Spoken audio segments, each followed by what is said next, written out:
can't be part of the language, because it refers to ordinance, and ordinance doesn't get issued until this is all now. Okay. It's appeals. Okay. So it's kind of.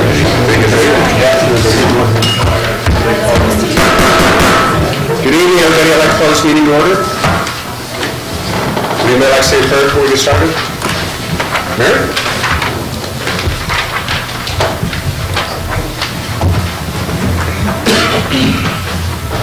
We're going to have to work on some other spiritual contributors. I might offer a class on that. Anyway, Lord, we just put you in your presence. We thank you for this day.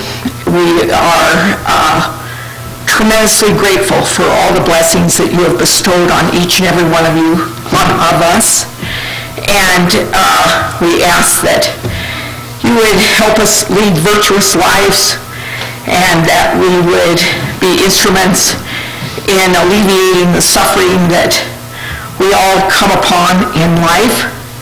We ask that you would bestow wisdom on these men because they are our decision makers, as well as your humble servants in this job. And we ask for special blessings on Yvette Ashworth, and that she would see a quick recovery and rejoin us here in this community as full-hearted as we know her. We ask all these things in your name. Amen. Thank you, Mary. Please stand for the pledge of allegiance. I pledge allegiance to the flag of the United States of America and to the republic for which it stands, one nation, under God, indivisible, with liberty and justice for all.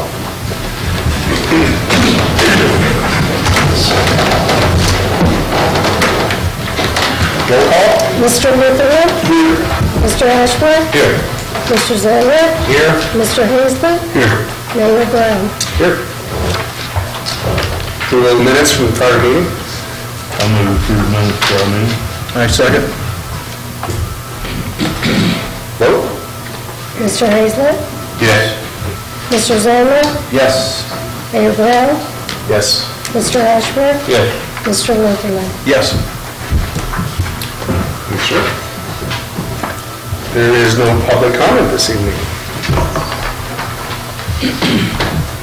Administrator's report, right? Okay. All right, since the last meeting, we still had an Oldest show at the View Theater, and that was our local actors, and if you didn't have a chance to go, you missed a good show. Those folks did a fine job. You wouldn't know that they were just local people, just kind of doing this for fun, part-time. We have talent here. We have good talent, very good talent. And then coming up here, second weekend of June, 10th, 11th, and 12th, 4th annual Top of the World Rodeo. And thanks to Milford and others for making sure this gets put on each year. Certainly appreciate that. And then coming up soon, we'll have the 21st annual Once Upon a Time in the West Art Show. And that will start on June 24th, and that will go continuous through July 4th. And then at the end of this month, we'll have the 85th annual Donkey Derby Days on June 25th and 26th. We just received notice that maybe some of you know, maybe some of you don't know. Cripple Creek was instrumental in getting a bill passed, Senate Bill 16073, passed in the legislative session, the state legislative session this year. And what that does, it sounds a bit odd that we were pushing a bill that the three gaming communities would be audited for the use of state historic preservation funds. And one reason why the three gaming communities wanted this was just a transparency measure. Because we know that every year, and I don't know if anything will pop up this year on the ballot statewide, but we've seen it several times where out-of-state interests are trying to bring in additional gaming, like at racetracks in Arvada and maybe down in Pueblo and other places. And if gaming were to expand statewide, I'm not sure how that would fare well for Cripple Creek. Cripple Creek may just become a has-been or an also-ran. And so, as a measure of transparency to the voters of the state, we pushed for this bill. It was passed, and it will be signed in the governor's executive chamber on June 8th. So if the council wants to go, just consider we need RSVP if we want to go up. I may go up or down, depending if you're talking north or if you're talking elevation. Anyway, and then I talked about this the last couple meetings, but actually pulled it off, was a Community Pride Days, the citywide cleanup. Had a very successful cleanup on May 19th, and that was with the school kids.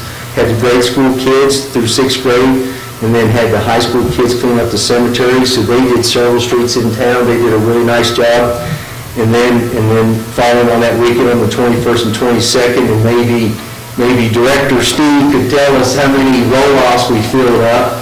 But that was where the dumpsters are set out there at Public Works, and people bring their garbage in from around their house primarily and fill those up. But how many did we have, Steve? Through the whole week, we had 17 30-yard dumpsters. 17 30-yard dumpsters. That's really correct.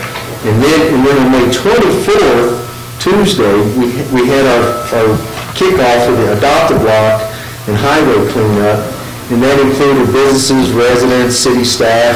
We had a great turnout. We had maybe 75 people show up. It was well organized. Renee Moeller and Deb Hack were the main drivers in getting that organized, and city staff from here, City Hall, as well as other departments. We took on the entrances to the city. So if you add up the miles we did on the perimeter of the city, we did about a mile and a half coming in on 67, did about a half a mile coming in 67 south from Victor, did about a mile and a half coming in on Teller 1. So we did about 4 miles, which would be 8 miles of road ditch that got cleaned up. We filled up, I think, just what we picked up that day, not just city staff, but the businesses and the residents of the blocks they picked in town to do, filled up a full dumpster. I understand they had to take the excavator, start pushing it down. And so that was after all the cleanup. And then even this past weekend, had tourist visitors on the trolleys in town, shuttles in town. They commented on what a clean little town we have. And so where I thought maybe they would notice if there was trash, and they wouldn't comment if there wasn't, because people notice the bad things, and they don't notice all the good you did, but they did comment. So that, I think it was well worth it. And certainly appreciate Mayor Brown and Councilman Mifflin for taking part in doing that stuff, so certainly appreciate it. I think on the big pickup, or The adopted block? the roll-off deal. Yeah. Steve, we got those guys, we're paying 2 people that were at the yard. They were on the clock, correct? Correct. Okay. I think it's been a problem in the past, but I kind of watched out for it more this year. I think we're seeing a lot of, and I'm all for keeping Teller County clean, but not at our expense. And I think we need to get one more guy that really just needs to get some documentation. I saw a lot of stuff coming up Teller 1, and, people I know that live out that way, so it's not just a couple, and I think it costs us a lot of money. And that was one of the things I wanted to compare to our last year's numbers on dumpsters to see if we're going to offset the cost to make that worthwhile. At 17 dumpsters, I think we are. So. Good job. Guys did a great job. They were picking big items up and helping people unload trailers and directing traffic. Phenomenal thing. Yeah, we advertise it as city residents only, and you're supposed to bring in positive identification like a utility bill or something like that. And so maybe that's a good way to do it, but then again, can so-and-so pass the utility bill? And it does take time, but you're right, to check those IDs, because I don't know. Well, that's why, and the 2 guys that were there, they were moving. They didn't have time, but I think it would more than pay for a guy that's just in charge of that, because, they wouldn't fill up as fast, and obviously, we pay per dumpster, and I'll bet you we would really see a difference. We could probably cut down quite a bit of it, but a lot of people in the community around us, they have friends here. They come in, pick up their friend with a utility bill. Just a thought. It's worth trying. If it were only one or two people, but I just saw blatant disregard. Well, they used to do it, they used to check IDs out there, so. For what it's worth, you need to determine, we can't have people sneaking in and dumping stuff from, gravel farm is probably. And we used to do community white too. Yeah. Years ago, it was open, so. The only issue I see with that is we have gone to not putting water billing into renters' lanes, so they do not get the bill. The landlord gets the bill. That's the only issue I see with trying to use a water bill. Yeah. But, I know I've seen it done other ways, in Moffett County, they would have it cleaned up, and it's not just one weekend, because they have a landfill, a regular landfill up there, because they send a voucher to the property owners. And then when you show up, you have that voucher, and you turn it in, and say, no, you can make one trip. Yeah. And that's maybe something we may consider. It just, we could tighten it up a little bit. And so if we don't do, if it goes to the property owner, or, for instance, like if you had a renter and it went to the landlord, well, he might end up with 4 vouchers. He could really clean his place up, or he could give it to his renters or something. Yeah, I don't know, if anybody got 4 or 5 passes.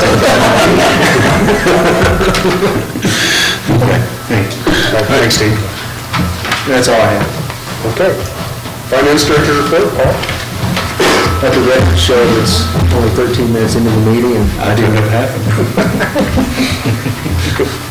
Good evening, council. I just wanted to give you a quick update on the April gaming numbers. We were able to put a report out on that last week. And April bounced back quite nicely over March. Right now, we're on track for a potential record-breaking year. Coin-in and table drop, and this is on a calendar year basis. Comparing April 16 to April 15, it was up $1 million, or 0.7%. And for the entire year, table drop and coin-in is up $25 million, or 4.4%, which is the most it's been in 12 years. AGP, comparing April 16 to April 15, was up $246K, or 2.4%. And year-to-date, AGP is up $1.7 million, or 4.4%. We did have a better April compared to March than both Blackhawk and Central City did. Our market share stayed approximately the same. Nice. Thank you. Good deal. Okay, agenda item number 1, presentation by Pikes Peak Area Council of Governments on the Regional Joint Land Use Survey. Brian Potts. Good evening. My name is Brian Potts. I'm the planner on this study, and what I've been doing in the last month and a half is going around to the communities within the 4-county region where the study is ongoing, and just providing a little background on what this is all about. So, yes, I work for Pikes Peak Area Council of Governments, and we were given a grant through the Department of Defense to help communities and military installations in our general area kind of work together on developing some strategies to deal with land use issues. So, of course, with all the military operations in the area, and frequently up here, of course, we know that Fort Carson and some other units that they host will occasionally come up and do some training in the area. We thought that we should, Teller County is a part of this study because of that. And so one of the things we're doing right now is trying to solicit public input through a survey that we have online where citizens can describe some things that they've either experienced related to land use, say helicopters traveling through the area, what impacts that may be causing. And then this will help with trying to figure out, is there anything Fort Carson needs to know about in order for them to try and make room for improvements. So that's kind of the general gist of the study. There's been 120 of these studies done throughout the country. This is the first one in Colorado. And of course, with 5 installations surrounding, this region, Colorado Springs area, and some of their operations spreading into our neighboring communities, Schriever, Peterson, Fort Carson, U.S. Air Force Academy, and Cheyenne Mountain are all participants in this study. It's a non-binding study, so the recommendations and strategies that are put into this are for information only. It's meant to help local communities that may not have certain tools that they would help with working with the military. It's meant to help out with that and also help the military understand what are the interests of the local community so that everyone can work better together.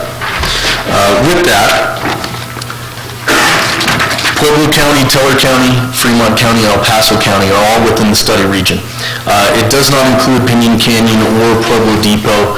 Mainly it's looking at the areas where we're seeing the most activity or most development surrounding the installations.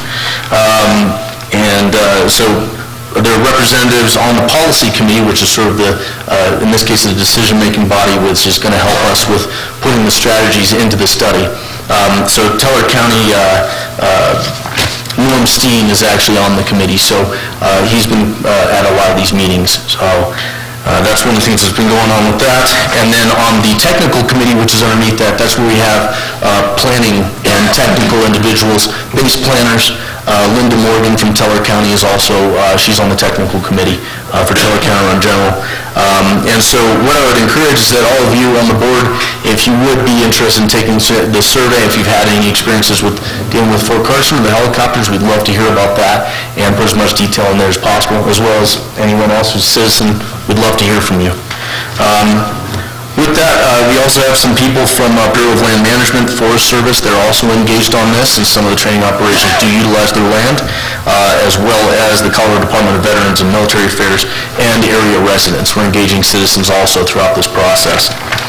So the public input period, we're at a very early stage here, so we're not even to the point of strategy development. We need to get the public input first. And so at that point, the survey was supposed to go through May 31st. We're extending it another 2 weeks because we're getting a lot of respondents filling out the survey, and we want that to continue, get as much public input as possible. With that, we'll take some of the land use regulations that are out there, take a look at those, take a look at other government policies, military policies, look how that all kind of comes together around certain issues like stormwater, use of airspace, use of public lands, etc. And then community groups, elected officials can kind of get together and work on some strategies where there are some outstanding issues.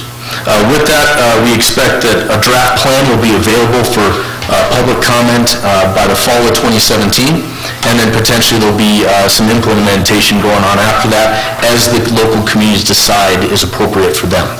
And so that's kind of the rundown of in general what this study is, and I'd be happy to take your questions. Thank you. So how do we participate in the study with this? Yes. Yeah, at this point, you can either follow along by getting your email submitted, and we can give you updates on that. And then, as I mentioned, the survey is on our main page, www.ppacg.org. Website's on the handout. Also, I did put some survey-specific handouts on the table out here for anyone who wants to grab them.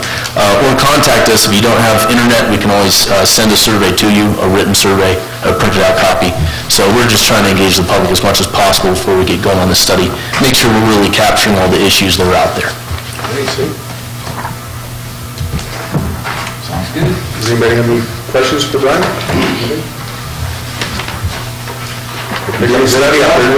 right, thank you very much. It's good to be back up in a little mountain town. In past life, I used to work for City of Blackhawk, so. Yeah.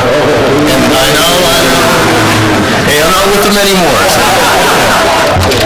All right, thank you. There we go.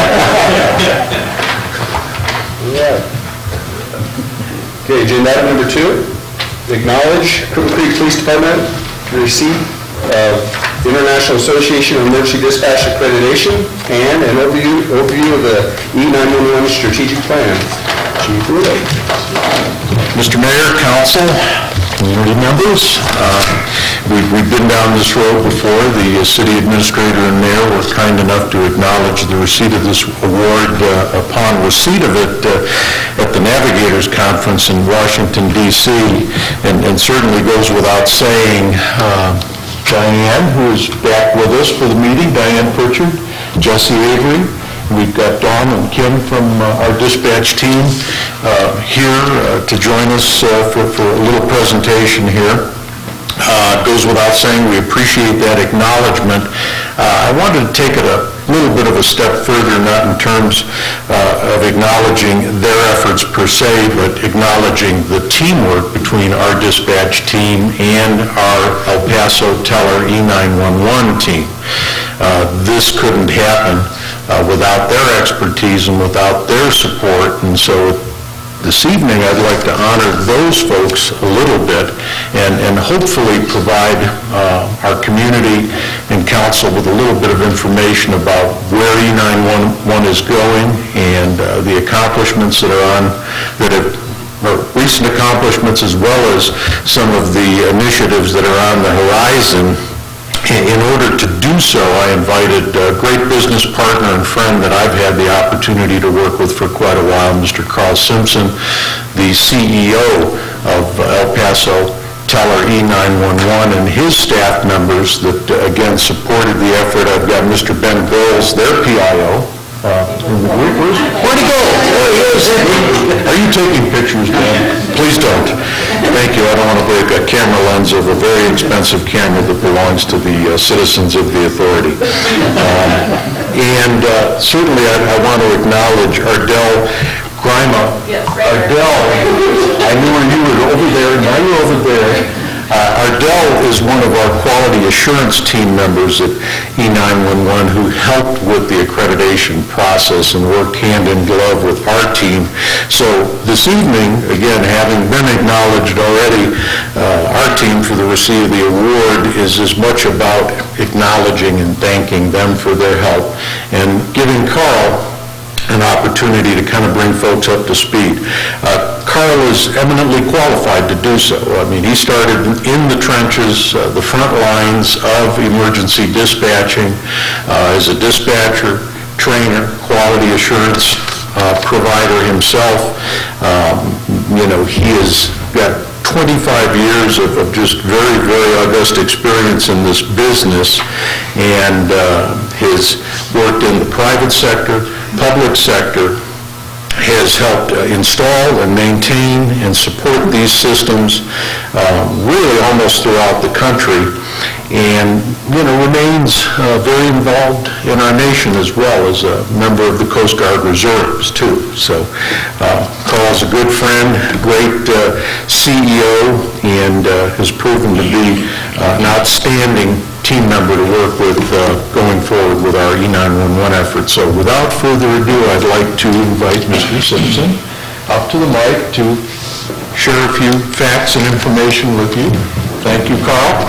Thank you, Chief. Hi, my name's Carl Simpson. I'm the CEO at the El Paso Teller 911 Authority.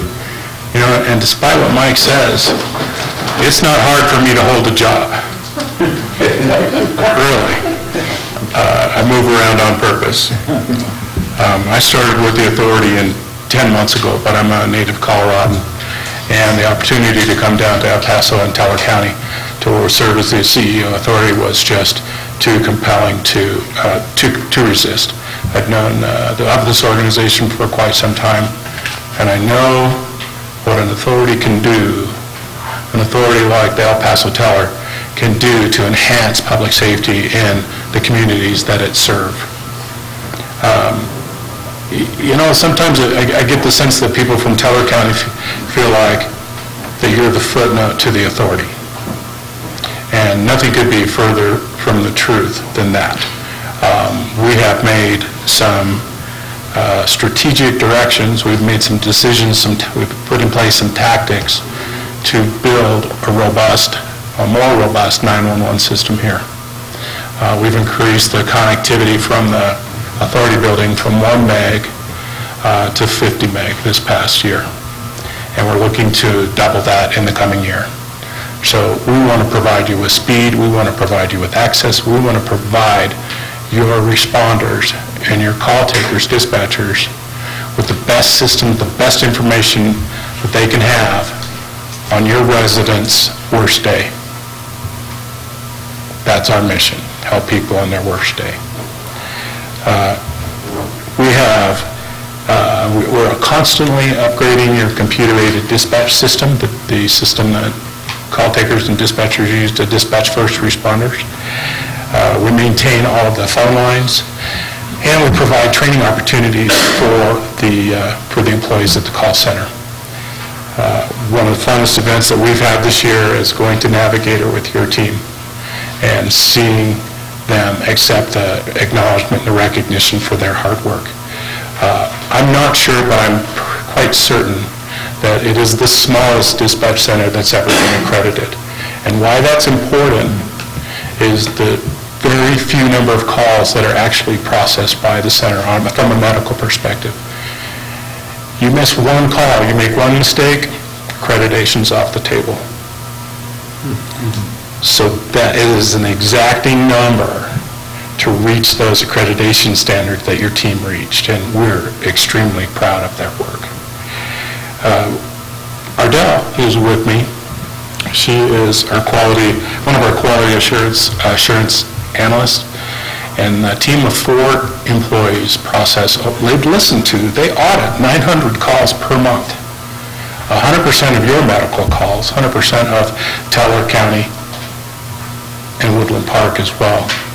So rest assured that every one of your calls is being evaluated and to ensure that it's following the standards, the protocols that are designed.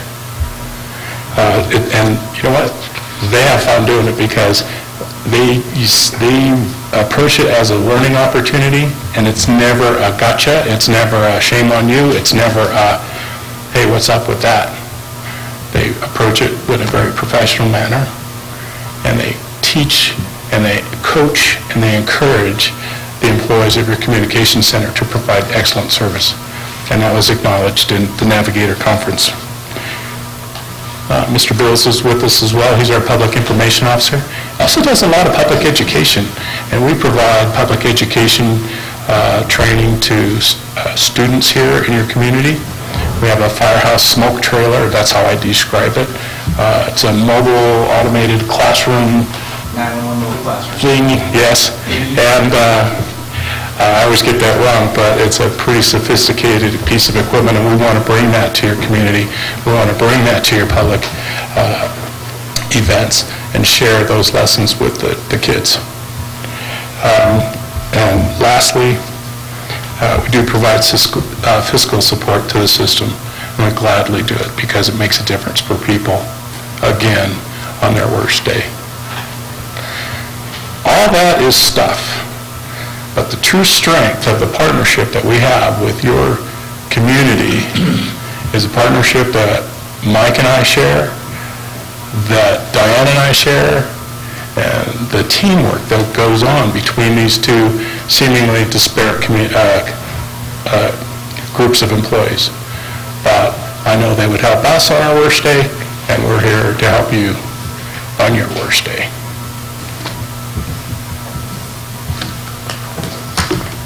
Do you have any questions?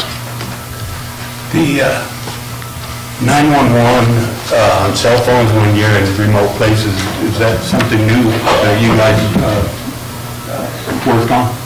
Are you talking about the... Well, you can, even when you don't have a cell phone, I think you can text emergency information, whereas you couldn't text regular stuff. And I just read something about that or saw something about that. You're right. That's a great question. We did recently roll out text to 911 for people that are deaf and hard of hearing, or perhaps they cannot speak on the telephone.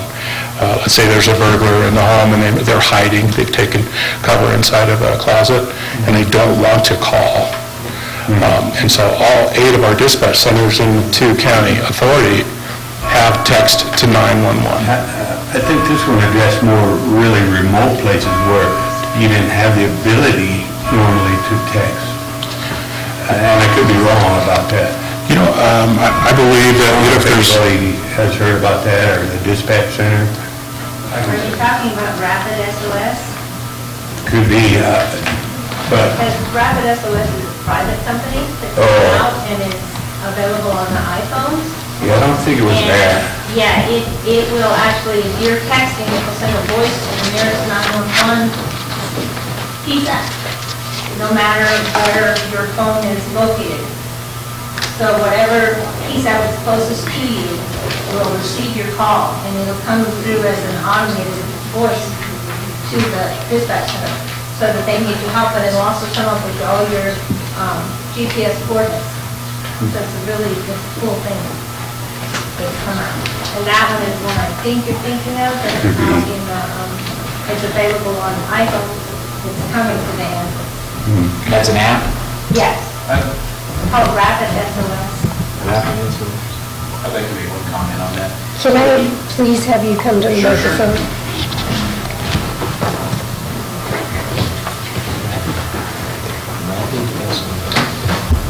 So with texting to 911, I'm sorry, my name is Ben Bills. I'm the Public Information Officer for the El Paso Teller County 911 Authority. The answer to your question in regards to text to 911 is that text to 911 must be completed from a mobile device that is on a network provider's network, or on a cell provider's network. So you do have to have some sort of signal, even if you're in a remote area, to have a text come through. In regards to any third-party apps, like Rapid SOS or one that I came across yesterday, there are no FCC-approved third-party apps yet, so a text does have to come off of your mobile device that has a cell phone with a data plan. I had a question too. In years past, we've had this discussion where someone up here in Cripple Creek has a problem. They use their cell phone to go ahead and 911. A lot of that was being picked up by Teller County, and it got confusing what city the individual's calling from. Has that been resolved to where if you dial 911 on my phone, is it going to go, are they going to know and get right with dispatch here, or is it still doing this?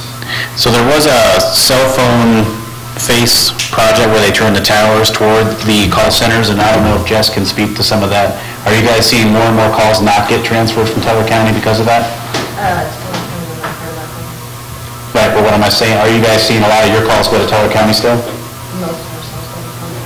Most of their cell calls still go to Teller County.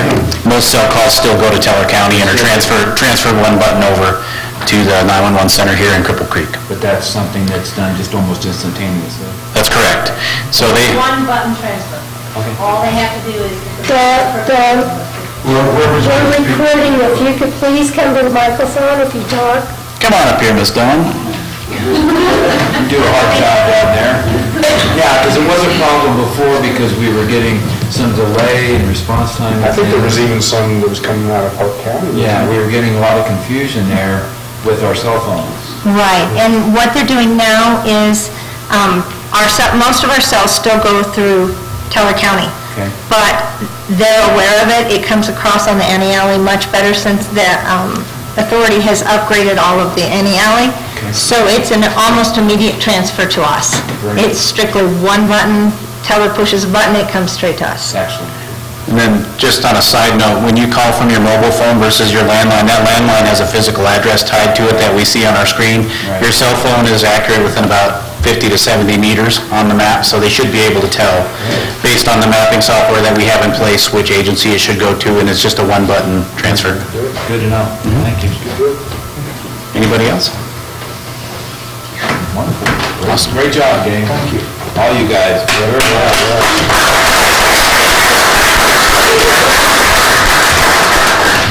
Anyway, again, thank you, and I think it's just exemplary of, I think, what we all know. Agencies don't work together, people do. Carl serves 750,000 customers, manages a system that serves that many customers, but I can tell you within probably his first month of assuming his new position as CEO, he was up here for coffee to, begin the Carl, Mike, Diane relationship and how we do business and, again, how we deal with problem solving. And, again, great support, guys. Much appreciated, and thank you for coming up. Thank you, Mayor. Thank you guys, thanks for coming up, and we're very proud of our PD and our dispatch. You're doing a great job. Thank you, guys.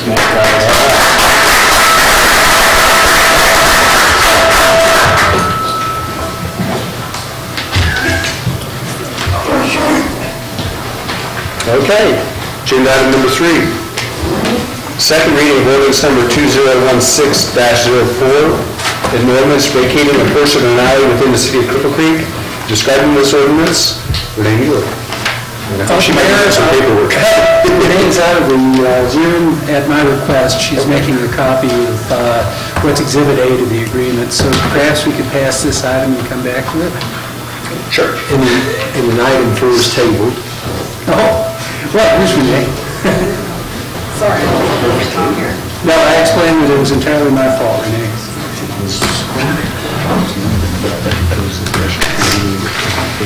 Good evening, council. I'm here to do a vacation on an alley for the Palace Hotel project. We did have a first reading, and that passed with the condition that we would have an agreement that the Womack Ventures would complete the items in this agreement before the ordinance actually took effect, and you have copies of that. One thing that's not addressed in it is, I would like to see some sort of a sunset. If you do decide to pass it, I would like to see a motion that had something about sunsetting this so that this doesn't go on and on and on forever. Ray and I discussed it. We thought 3 years was an appropriate amount of time for them to be able to... Renee doesn't mean a sunset on the alley vacation. No, I mean... It would reverse itself. It would be a sunset if by chance the plans for the Palace Hotel don't happen. And don't happen Right. within a time frame out there, whatever we decide tonight. 1, 2, 3, 4, 5 years, whatever that may be. We covered things like that they would pay for the cost of replacing an alley. We plan to bring an alley in from Masonic into the alleyway that exists now. They would pay for all the costs and preparations. They do need to have a design, and that needs to be approved by the city before they start work on it. We talked about making sure that we could get the alley as wide as we could so that it can accommodate large vehicles if they need to come around that corner. And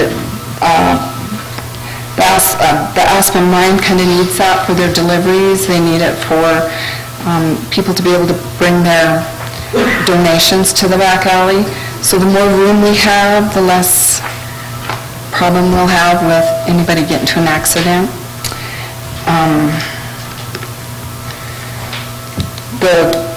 The construction of the alley is what, we need that done before we move forward with anything, and that's part of this. That's part number 4, that they will remove the shed and start on the alley, that they're responsible for all those costs. We gave them some options as far as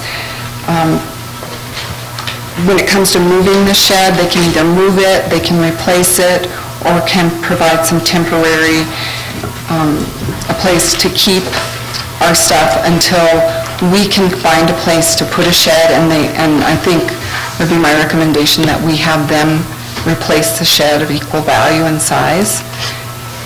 The city will have to come up with a place to put it ahead of time, but they have agreed to allow us to store the Parks and Rec property inside of the Womack Event Center until that time.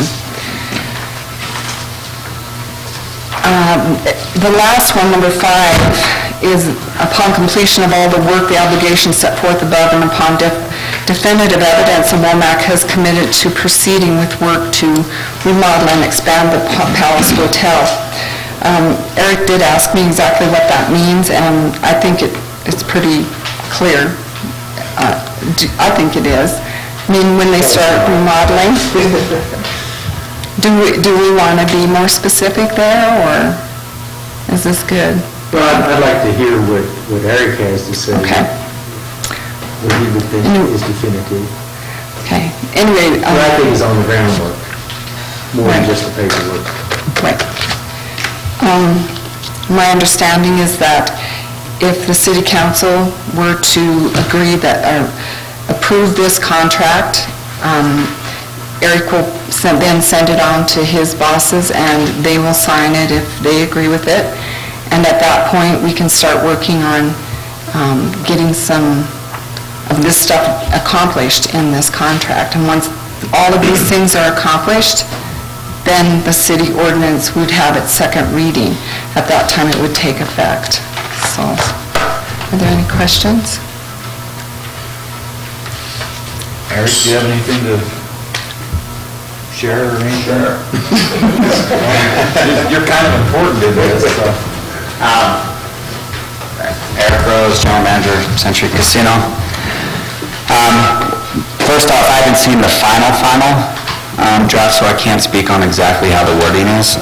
The last one that I saw, I sent some comments to Lee and Ray and Renee. So overall, I mean, as far as the agreement that I saw, it's fine with us. We are in agreement with everything that's on there. So as far as when the project starts, is that kind of what we want to clarify in 5? Plus, the project starts, again, once the new alley is approved and everything is done to meet those requirements. It would start with probably, gutting the palace and starting renovation on the palace. Depending on the time of the year, it's most likely that we will start renovation in the existing building before we put footers in or construction. So for us, more than just getting the permit, I guess, because you don't have to start, would be, right, we're actually doing some work, but not necessarily building the new construction. Obviously, there'll be other things that we need to do prior to that. And as far as time, yeah, I mean, obviously, if the hotel's not built or something's not done in 3 years, 4 years, 5 years, I would say at least 3 years, that the alley can be not vacated again. We don't have any problem with that. Again, our plan still is to start the end of this year or 2017 and be completed by the end of 2017. So time-wise, there's no issues. Our only concern is that, again, we're spending $50,000 or so on a new alley. We're going to spend, money on surveys and architect designs and thousands of dollars. We just need the guarantee that the alley is vacated. That is part of the project. The owners do not want to move forward if the alley is not going to be vacated. So, however that is, we need some sort of assurance that the alley will be vacated if we meet all the requirements of the agreement. Do you have any other questions for me? Maybe this is for Lee, since we just got this today. Sure. We haven't had a chance to analyze it a lot. So basically, this agreement has to be completed before the alley vacation second reading. That's exactly correct. In other words, they have to be comply with all these promises, then everything's ready to go, then we second read and move ahead, and then there we go. That's exactly correct. Okay. So the only difference in what we got right down is the addition of the sunset clause. Right. That's the only thing we're adding. Right, and I will help with a motion. It seems that's acceptable to Eric, so. Maybe Lee explain what we're doing here. We're not doing the ordinance. Right. First of all, let me address the open meetings law. The leading case on open meetings law is Darien versus Town of Marble, City of Marble. I can't remember which it is. And basically, the standard is that if the agenda item is sufficient to alert members of the public as to what's going to be discussed and dealt with, it satisfies the requirements of the open meetings law. What's on the agenda is second approval of an ordinance vacating a portion of this alley. Anybody interested in that subject would know from that agenda entry what was going to be discussed. That said, what was presented by the staff and what's recommended by staff is not second reading on the ordinance, but an agreement that would contemplate second reading of the ordinance. Again, for the record, in my opinion, this suffices under the open meetings law. Okay, moving on to the substance of the agreement. You phrased it exactly correct, Mayor Pro Tem. It's an agreement that if all of these requirements are met by WMCK, the city will adopt an ordinance vacating this portion of the alley. And it's described in Exhibit A that was just handed out to you and depicted on that map. The only addition suggested by staff is the addition of a sunset provision that would provide that the agreement would terminate if substantial efforts toward construction aren't commenced within 3 years. My suggested motion, when you get to that, if you want to approve the agreement, is that the agreement be approved in substantially the form submitted with the addition of such a sunset clause. That will allow the final version of the document to be prepared, presented to the mayor with approval of staff and the city attorney without bringing it back to council to keep the matter on track. The two comments that were made by Eric have both been incorporated into the draft that was submitted to the City Council this afternoon, Eric. Those being to clarify that WMCK is a Delaware corporation, number one, and number two, there was a word formally engaged in the business. Eric had suggested that it be changed to formally. It was the other way around. It said formally, and it was formal. We just took the word out. So the conditions 1 through 5 are exactly like what you saw last week. The only thing that none of us have seen the final wording on is that sunset. Okay. Can I mention too on 3 that pole has been identified by Black Hills and will be removed? So that's already taken care of, as well as storage for the event center, I think works for everybody. Eric and Renee and I met last week, and we went and looked in the inside Womax, and there is a good secure area where stuff can be stored temporarily while the decision is being made where and if, the shed. We're not saying, okay, that would be in lieu of a shed. We think, basically it has to be a city-owned shed somewhere to get things moving. There's a good space over inside the Womack Center.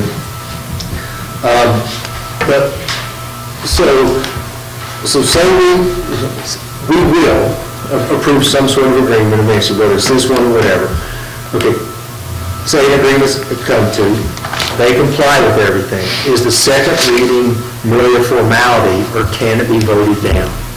That would be the fear that I would have. Sure, that's a good question. Yeah, and the answer is it can be voted down, in which event the city would have breached a contract, and there would be remedies available for breach of contract. I mean, there's no automatic, there aren't any contract enforcement police out there. The only mechanism for enforcing a contract is court proceeding. So there's no way that the ordinance can be approved based off of a signed agreement this evening as well? The ordinance could be approved tonight. It's not staff's recommendation. Why not? Yeah, why not? Simply because I think it's very difficult to unwind a alley vacation. Once it's gone, it's gone. So the suggestion from staff is that once these requirements are met, then the ordinance be vacated, not before. Are any council seats changing in November? Not this November. See? Not that you know, but is it more difficult for us to sue as a breach of, agreement, or you guys to keep us from vacating an alley that's part of an ordinance that's approved today? And I guess either way, would be a legal battle. Sure. So that's something I think you guys need to decide again. I mean, obviously, I think we've been forthright in our project. We're not vacating the alley if we don't build. If we, pay for another alley and don't build, you're going to have a non-dead-end alley, so you're going to have a benefit to the city. We're not going to not build within the next 3 years if we're going to build. So, again, I think we've been very forthright, and part of the condition is that this alley is vacated. So if the ordinance can be approved tonight, again, we're still asking for that based on the agreement. If the agreement's not signed by the mayor and us, then the ordinance is null and void automatically. Is that correct? Yeah, if you adopt the ordinance vacating, this isn't worth it. Why have an agreement? The ordinance is, or the alley's gone. If the ordinance was adopted with contingencies. Yeah, but we haven't written those.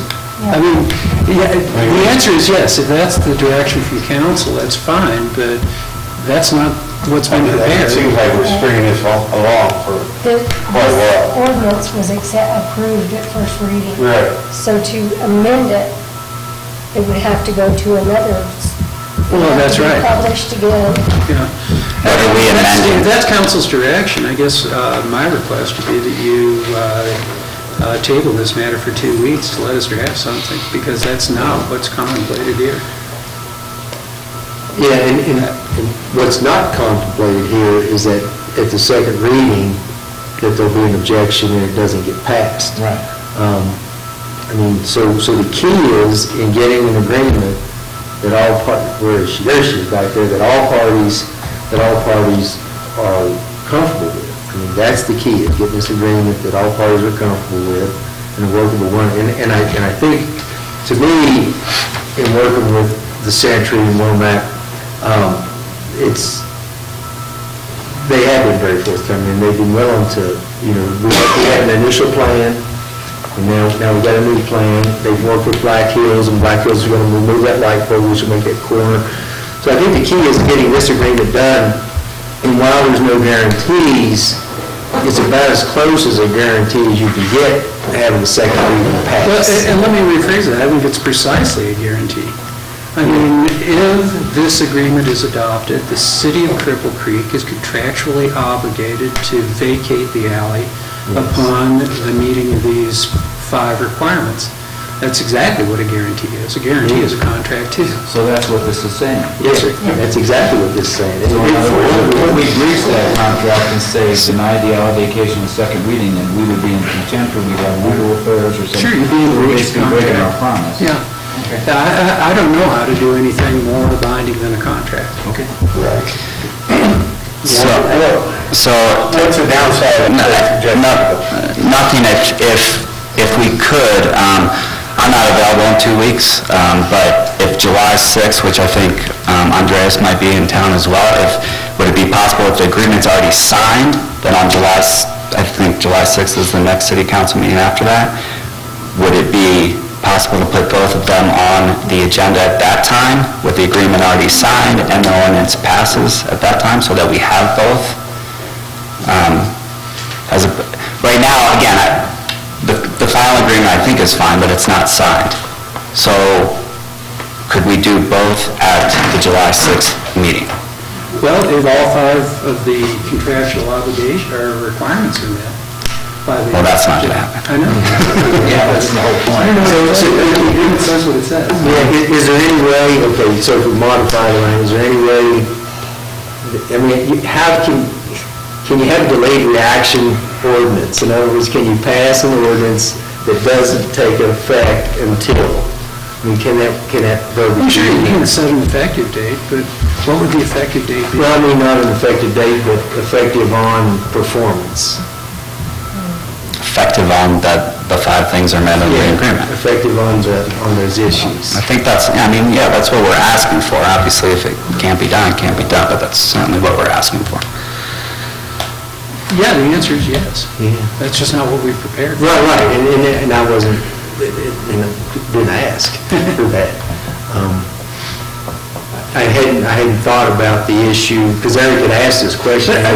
Let me say this, I don't know what additional comfort that gives to Eric and his company. Because the ordinance isn't getting passed, so if the ordinance doesn't get passed, and we do all that work, that's our And concern. here's my concern about that, and frankly, it's a concern for you. You may not have, I don't know if you've consulted your own legal counsel about this, Eric, but, so we've got an ordinance that vacates an alley subject to 5 conditions, and you record that ordinance.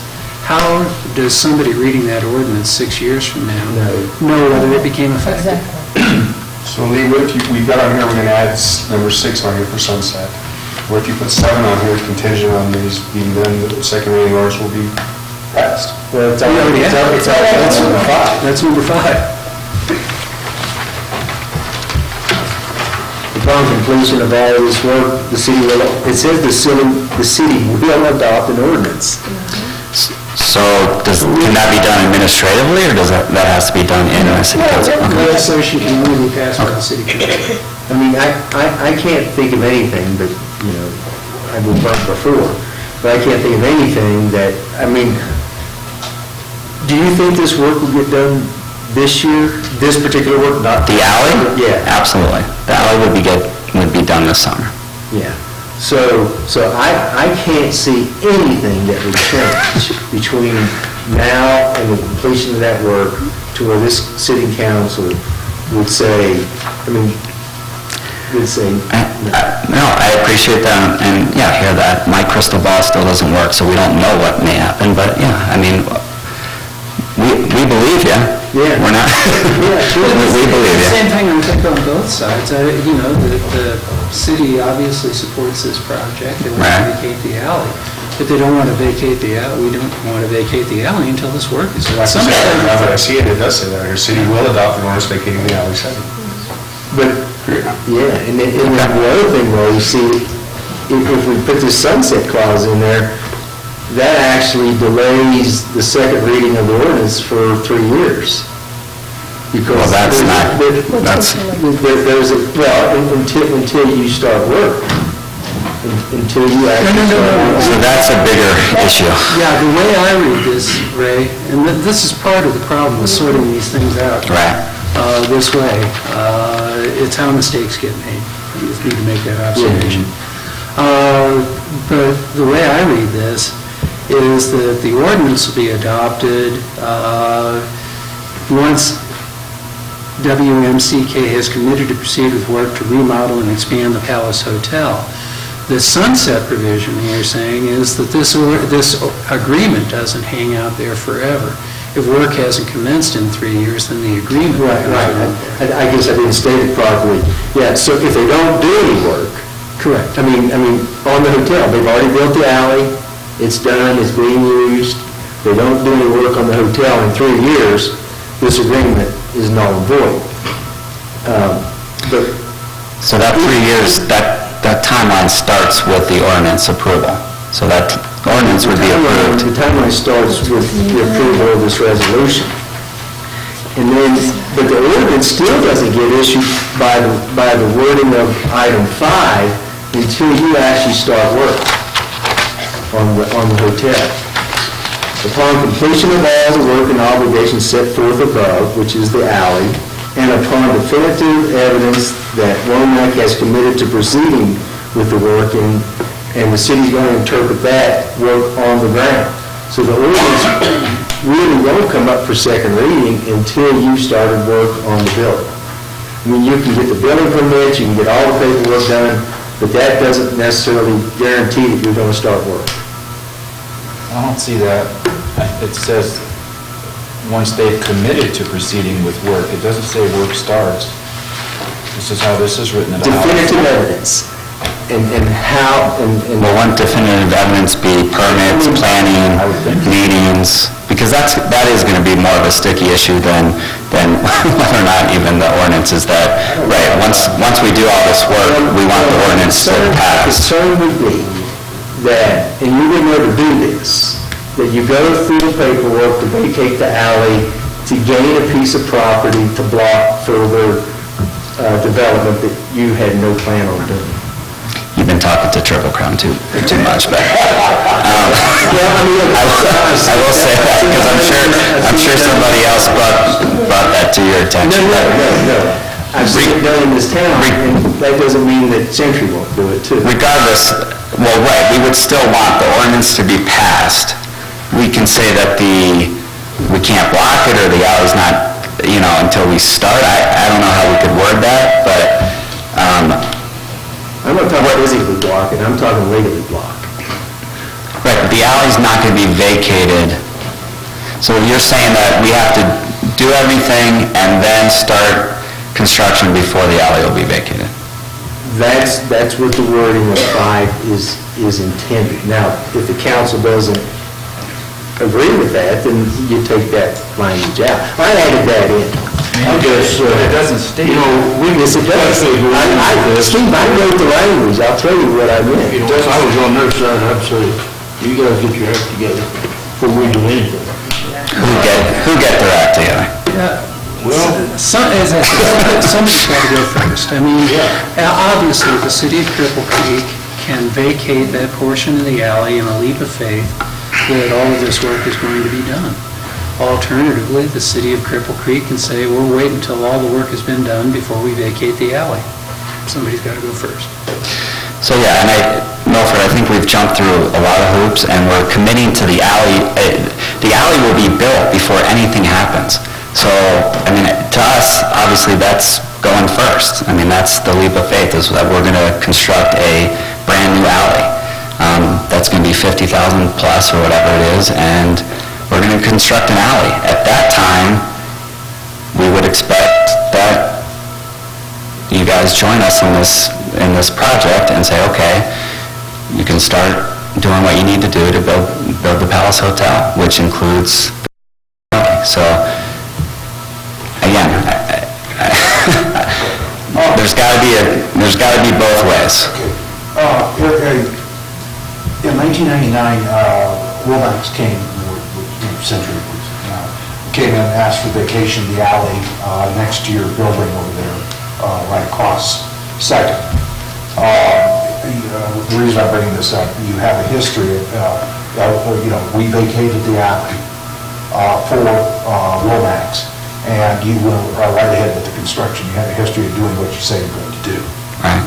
So I want to bring that up. The second thing is, I think it's a win-win for everyone, and as soon as we can get this off the ground legally, we need to do it. Well, I would have to agree with you. Thank you. You know, I guess, we got to protect ourselves legally. But in doing business in this day and age, business has a hard time getting started. And a lot of the incentives are taken away from them to start.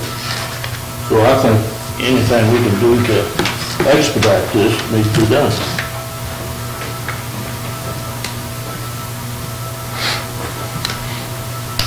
I'm still disagreeing with Ray on the wording of this, and maybe you can tell me I'm wrong, but, once this is all completed upon definitive evidence that they've done all this stuff, No, definitive evidence that they've committed to proceeding to the work on the remodel and expansion of the hotel. and committed to proceeding can mean anything. It doesn't mean starting to dig dirt, it means... Well, if you want to define that, we can define that. There was a proposal at one point that says, okay, if they get the certificate of appropriateness and they get a building permit, that's enough.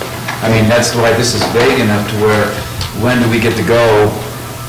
Is he really committed to proceeding? Or is there a definition of what he has to do to commit to proceed? Can it be draw plans or get a permit or? You know what, the council can make that decision tonight, and we can, that's not a big drafting chore. If you want to say that it's upon issuance of building permits, if you want to say that it's upon commencement of construction, if you want to, whatever the council wants to do. We can just take it out. I mean, originally that comment section, and upon definitive evidence that they've committed to proceeding with the remodel expansion, that, I added that in. I mean, with Lee's concurrence. Yeah, you did. Yeah. Originally, it just said upon completion, all the work set forth above. In other words, it said, once the alley's done, then we'll do the alley vacation. But my question is, if you were only going to remodel the palace and not expand it, if you're only going to do only the palace as it sits today, would you need that alley vacated? The answer is no, you don't need it. You may want it, but you don't need it. With the expansion, you need the alley vacated. Well, I guess that's up to discussion. I mean, again, the whole project and investing in the community and bringing the palace back to life and redoing the hotel is based off of that the alley will be vacated. We're not going to do just the palace, but the alley, that's basically for the owners and for Century that has, again, like Tom said, vacated alleys and built on it and expanded. That's the requirement for them to spend the money. So the palace, the new construction is not on the alley as well, as you know. So, yes, we obviously would prefer, and like I said in our email, that the agreement, the way that we read it earlier this week, is approved. We are good with that. So if that can be taken out and the ordinance goes to City Council and is approved based off the checkoff of the alley being moved and everything signed off, that would be great. Again, we still understand that alley will not be vacated if we don't do the expansion by any means. So we will start as soon as we can, meaning whether it's dumpsters and taking out, stuff out of the palace, whether it's, blocking off stuff and doing site surveys and redoing the parking paint and all that stuff to see where, what's going to best fit. All that stuff will start immediately after the alley is vacated. So, my personal opinion, it's minimal risk on either party side. If we go with what we've got today in front of us, and the ordinance doesn't get passed until they do all this work, and and they, even if it said room with footers, it's minimal risk on their part that the council wouldn't pass the ordinance.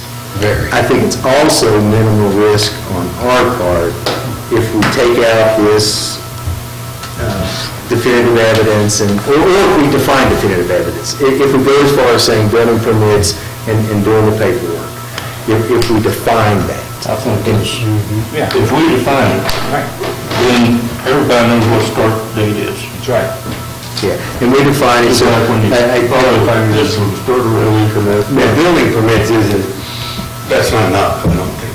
No, it's not, because, I mean, you could do it, but like I said... This was a strategic method on someone's part to block, the monopoly game type thing.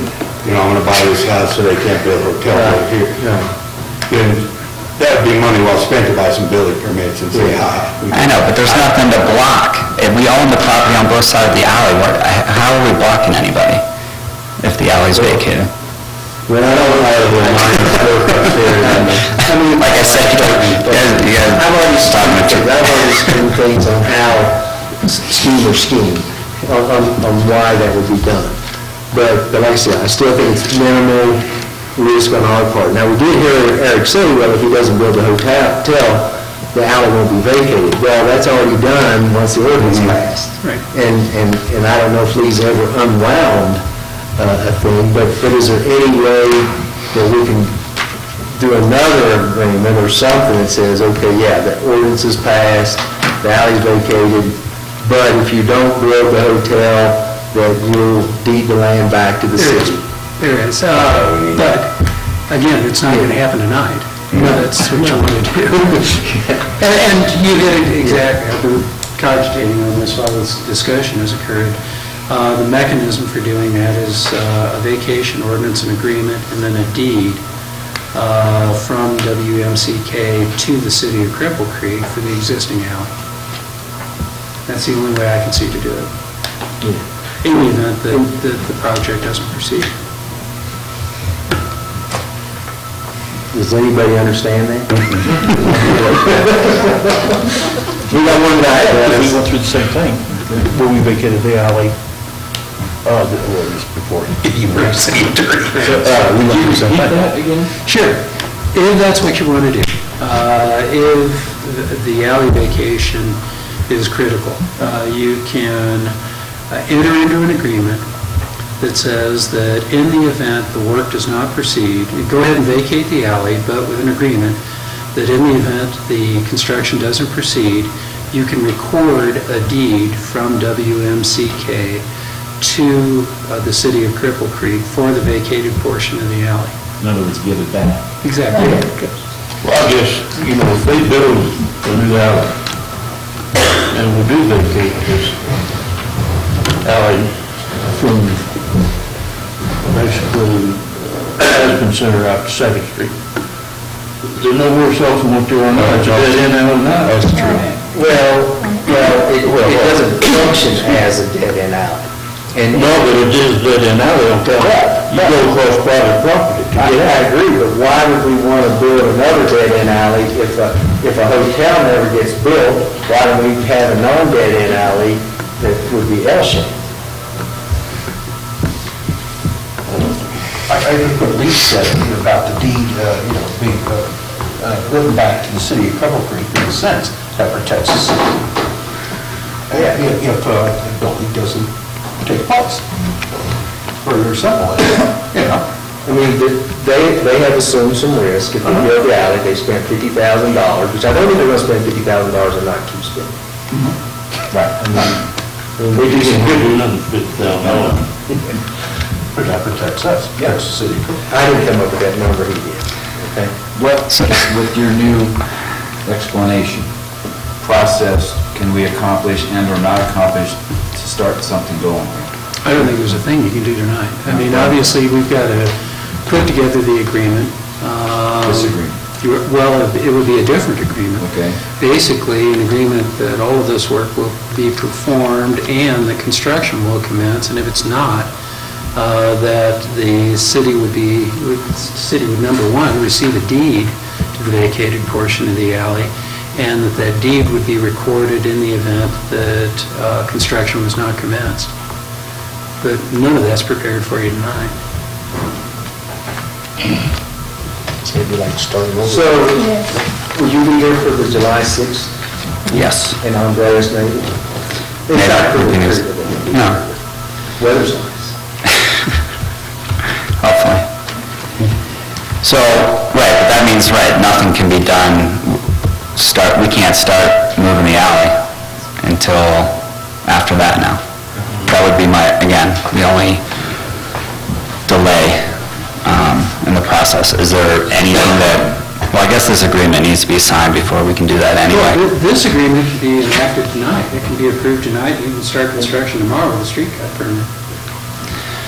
Well, right, and we'd have to sign it too, but could we do that to at least get started?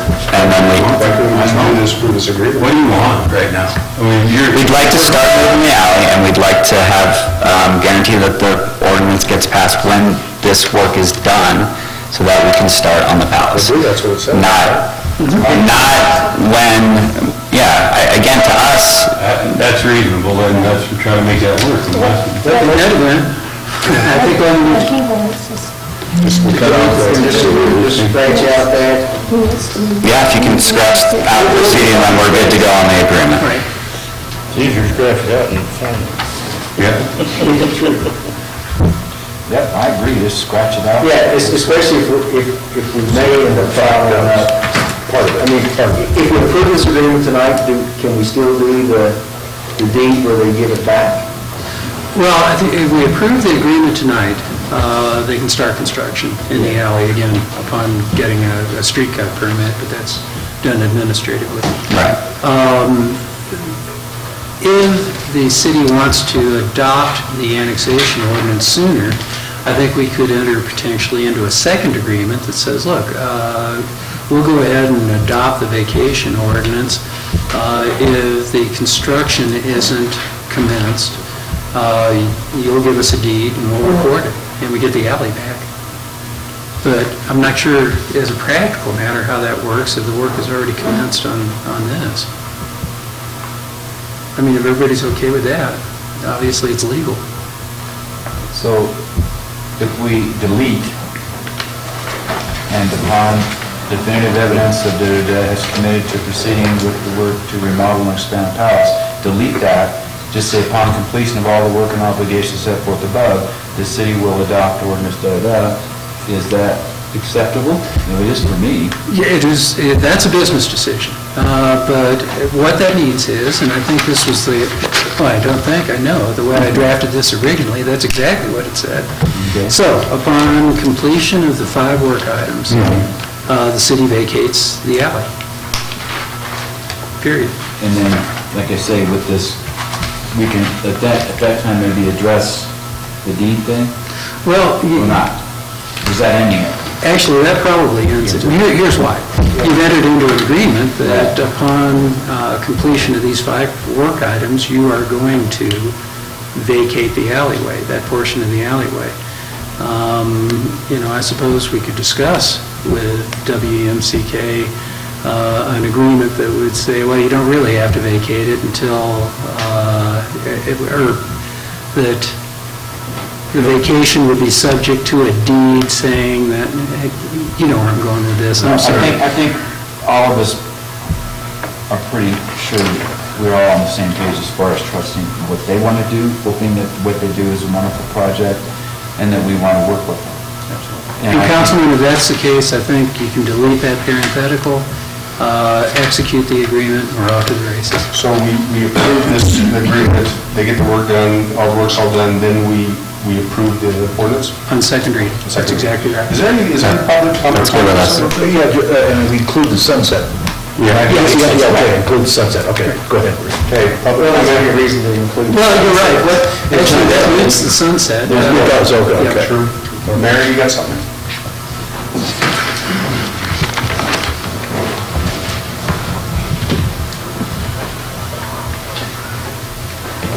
Mary Beals, Chairman of the Board, Community of Caring. I should have been an attorney. Hey, guys. Anyway, so my understanding here is that there's this agreement that can go forward tonight that is based on 5 requirements. And one of those requirements is the sunset. Is that correct? That's an additional. That's an additional. Kind of back where we started, and let me explain it so everybody understands. There are 5 requirements in this ordinance. Once those requirements are met, the city would be contractually obligated to vacate the portion of the alley that's depicted in Exhibit A. And then that would be the vacation of the ordinance, when this agreement requirements are met. Yes, ma'am. Okay. And not, yeah. Yeah, that's so, one of the areas that, the big area that I know you're concerned with is still being able to access the back Yes. of the Aspen Mine Center, and probably more specifically, access it with a trailer. Now, there's not going to be a way to access the back, if and when the alley is blocked off. And if the hotel happens, eventually that will be blocked. There's not going to be a way to get a trailer either in or out of there with backing, either in there or backing out. Now, what they've worked with on Black Hills is there's this one light pole there that will be in the corner of that L-shaped alley. That light pole will be removed, and that would make it a fairly large intersection. Now, I'm not saying anybody can back a trailer, but if you're pulling a trailer, you ought to be required to know how to back it. Most people have done service up here and has a semi, Right. beverage and food and all them guys come back from here to Denver without any problem. Yeah, and that's not so much the issue, it's the volunteers Yes. that they have right now. And almost anybody can pull a trailer, Yeah. but backing is a different thing. And there ought to be a license requirement. You ought not be able to pull a trailer unless you can back it. You know, I think it's getting too technical here. No, that's not in here. I'm not asking for it, but that's my concern, though. Yes. Is because I've met the couple that brought the goods up from. Saw the trailer. Yes. We saw the trailer. They shouldn't have, during the way I see it, or the way it's planned, they shouldn't have any problem with getting that trailer in there. No. And again, we figured that maneuverability would be contingent on those power poles. But again, if there could be some way of mitigating those to give us that. The big 3 power poles present a problem. The hardest part is making that initial turn to get your trailer there. And that one light pole on the corner presents the problem for that. Yes. That light pole will be removed. Yes. And you've got a big area, and once you made that turn, getting the rest of the way back there, it's a pretty wide area.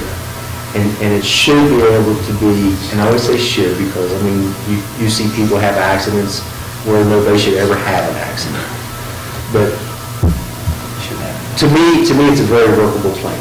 It's a very workable plan. Great.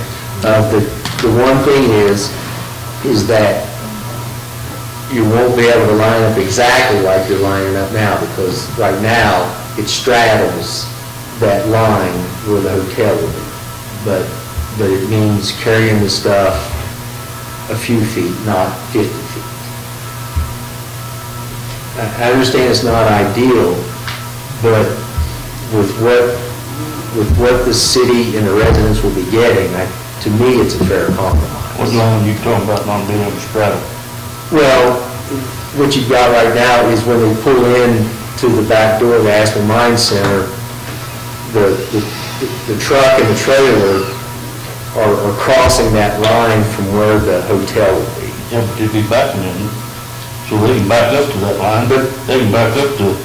But there's stuff in the truck and there's stuff in the trailer, and so that's why I say they won't be able to line up exactly. Right now, they kind of straddle at the trailer and the bumper of the truck are right there at the door, and so you're just carrying stuff right in.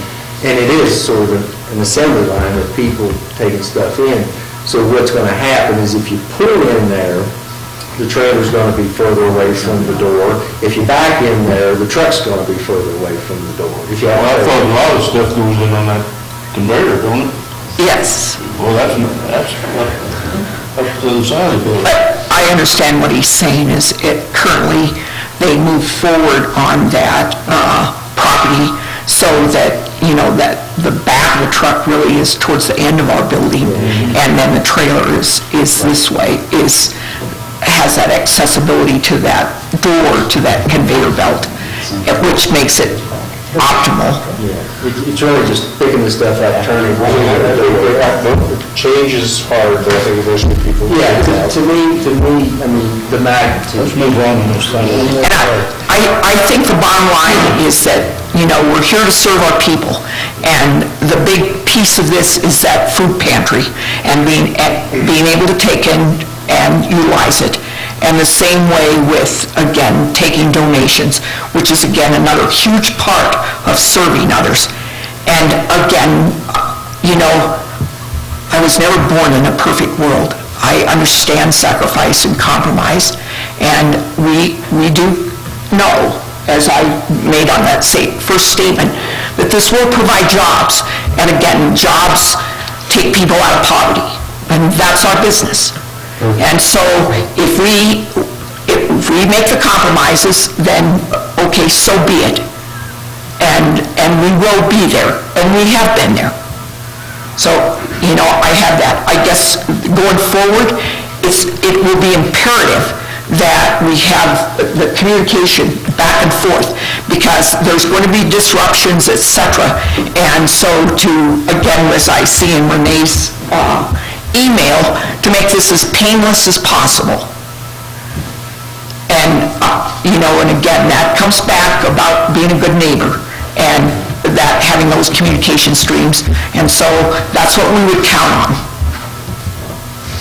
Okay, thanks. Thanks, very appreciated. Thank you, Mayor. Is anybody else? Okay. We'll have to do a motion. Yeah. So, I think the way this has ended up is the direction is to delete from sub 5 the phrase, "and upon definitive evidence, the WMCK has committed to proceeding with work to remodel and expand the Palace Hotel." So with that deletion, the appropriate motion would be to approve the agreement between the City of Cripple Creek and WMCK Venture Corp. In substantially the form submitted. And the reason I still want to leave that in is in case there is some final tweaking, since Eric has apparently not seen the document, and I want to make sure that it's okay with him and his legal counsel. Okay. So that's the motion? Yes, sir. I'll make that motion. I'll second. Vote? Mr. Lutheran? Yes. Mr. Easley? Yes. Mr. Ashworth? Yes. Mr. Ziller? Yes. Mayor Brown? Yes. We'll get this all worked out. Thanks for being patient. Now, understand, you talked about compromise tonight. The compromise here is, we compromised on some of the language that we thought would protect the city. And so, Romac's going to have to compromise, understanding that this work has to be done before the ordinance is passed. Absolutely. So again, as the agreement that we saw, which is basically the same as it is now, we do basically approve that. I've already gotten approval. So will you actually just email and I allowed to sign, or do you want that signed? This will procedurally, if the motion passes. Go ahead and review the final version with the exhibits attached, Eric, if it's okay. Just let staff know, and we can... Mayor will sign first. Yeah, we'll go ahead and have it signed tonight, and if everything's okay, we're good to go. Otherwise, we can make some final revisions if we need to and have it signed. Yeah, and whoever combines Romac Venture Corp. can sign. If you combine them, then it's okay for you to sign. And myself and Peggy down in corporate probably. And you make great effort to keep the asking mind in the loop. Absolutely. Meetings, email. Renee shared an email that I sent her, but absolutely, between Renee and I mean, any questions, Mary has my phone number, she doesn't hesitate to call, so, and we'll make sure that, any disruption, obviously, you guys know about it. You can have the full plan, the work scope, everything, once we get started. Thank you.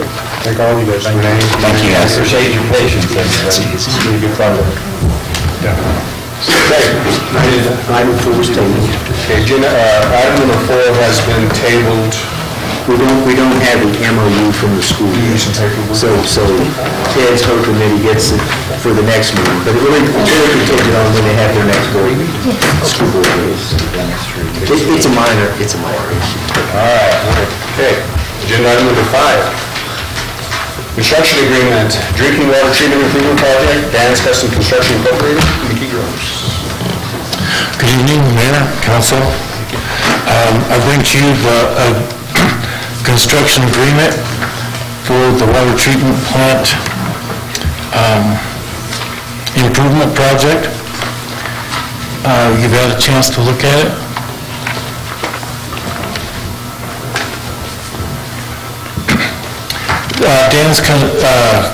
Dan's Custom Construction, they were the successful bidder on the project.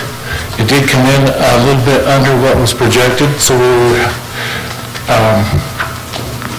that was pleasant for us. This will begin the project if you approve this tonight. Is this the second one?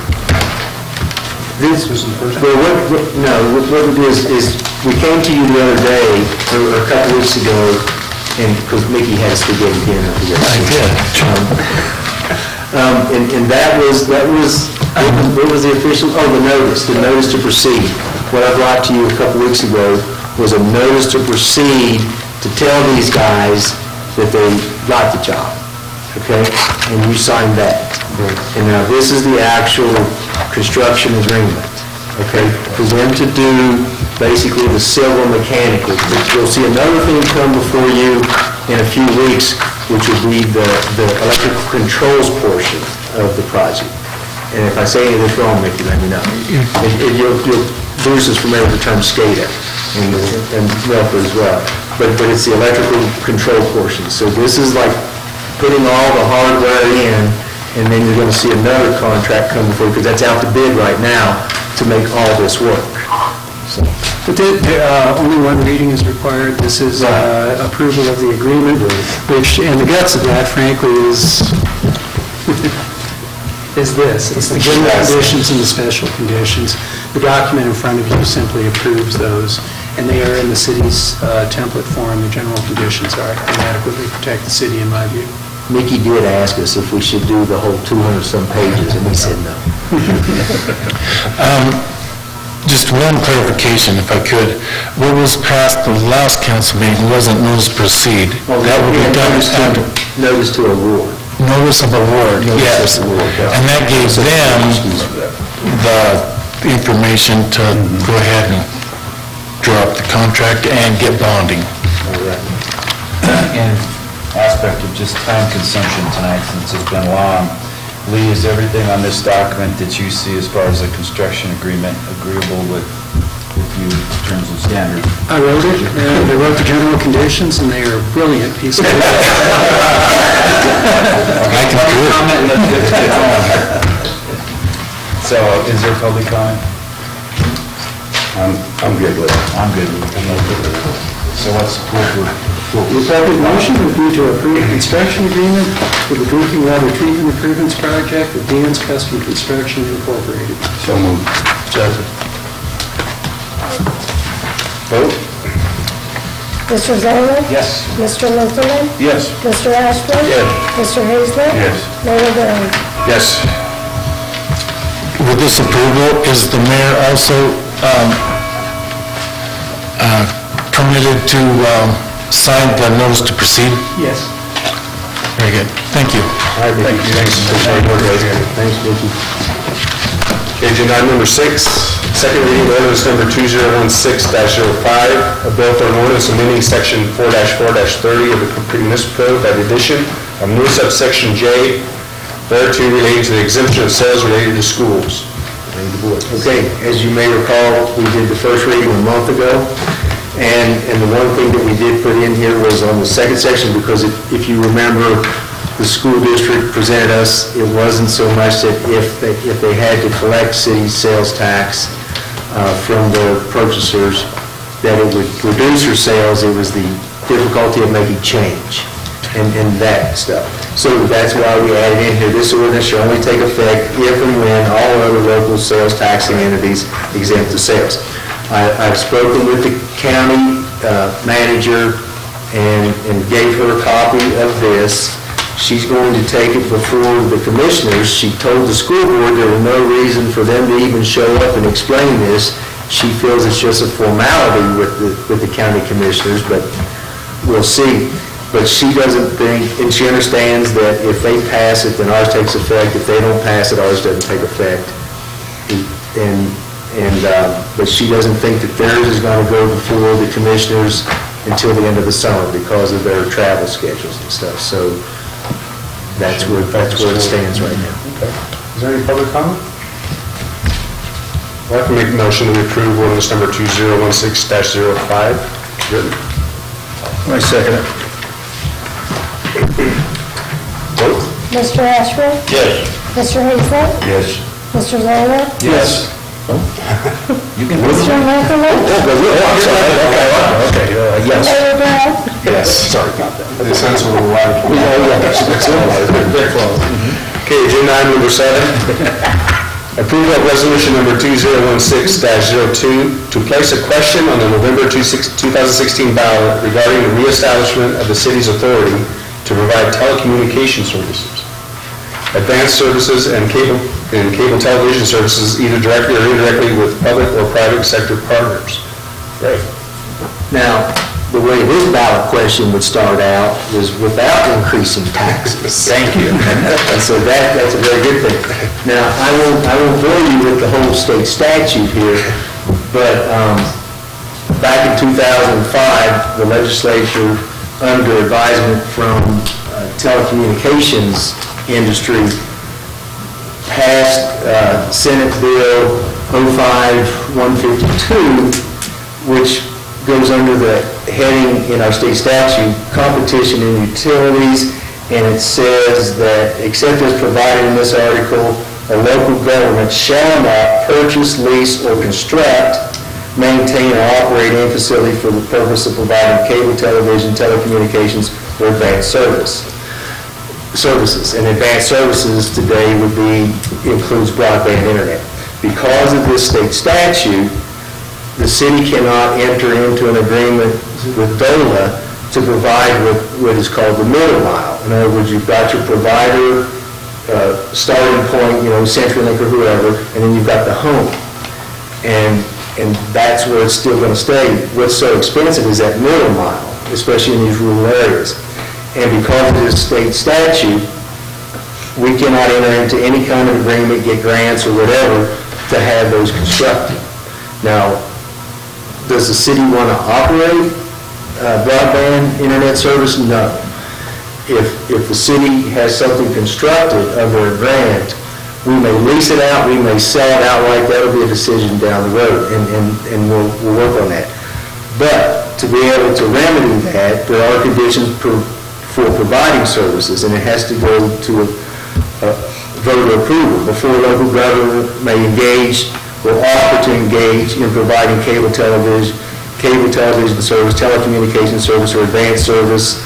An election shall be called on whether or not local government shall provide this. Okay, that's what we want to do in November. It doesn't cost anybody anything, and what we're trying to do is get broadband out to all reaches. We heard Mr. Simpson talk earlier that high-speed broadband is crucial to the safety, if not the convenience, of our residents.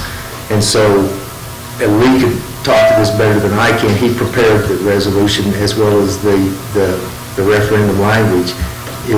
I don't know of any community, and I think we're over 60, I think, in Colorado, but not quite 100. Every city that's put this on the ballot has opted out of Senate Bill 152, and that's what really it's called. It's called opting out of Senate Bill 152, and that allows us, if we don't opt out of it, I may as well quit going to these broadband meetings and pushing broadband expansion in the county, so. Just out of curiosity, why has this got to go to the vote? Just because the statute says so. It says it right here. Yep. I mean, I don't understand why they... Well, what should have happened in the legislature this year, Right. they should have unwound this, because there hasn't been a city that, in the last 2 years, that have put it on the ballot and that asked to opt out of it. I mean, overwhelming majority have all opted out of it. The legislature took it on this year and was going to have a way for people to be able to provide this, but it was it was more onerous than the current legislation. It was ridiculous. And so we just said, just forget it. And so, as far as I know, in November, Woodland Park, Teller County, Victor, and Cripple Creek, if you all vote this in, are all going to have it. I mean, all the municipalities that are currently engaged in this. Well, I mean, okay, Woodland Park, Victor, and Cripple Creek, we are the cities in Teller County, plus the county is going to opt out of it. And I think we're the first ones that will come up with the language. And this is language that Lee was successful with in Fair Play. Fair Play, Alma, and Park County, Yeah. all have opted out. Is there any public comment? Let's do it. Motion. Go ahead. Adopt resolution number 2016-02. I'll second. Vote? Mr. Hazlet? Yes. Mr. Lieberman? Yes. Mr. Zalman? Yes. Mr. Ashworth? Yes. Mayor Brown? Yes. Okay, fine. Agenda item number 8. Approval of resolution number 2016-03 to place a lodging tax ballot question on the November 2016 ballot. Paul Hicks. Good evening, council. We've had 2 work sessions on this subject, one of which was this afternoon. We've looked at a number of different scenarios and options, and the conclusion of the work session this afternoon was that we would move forward with a resolution that would be based on a percentage, and that percentage would be 6%. And in the ballot language, where the taxes would be increased by an amount of, we are going to use $600,000 for that figure. Any questions, any public comment?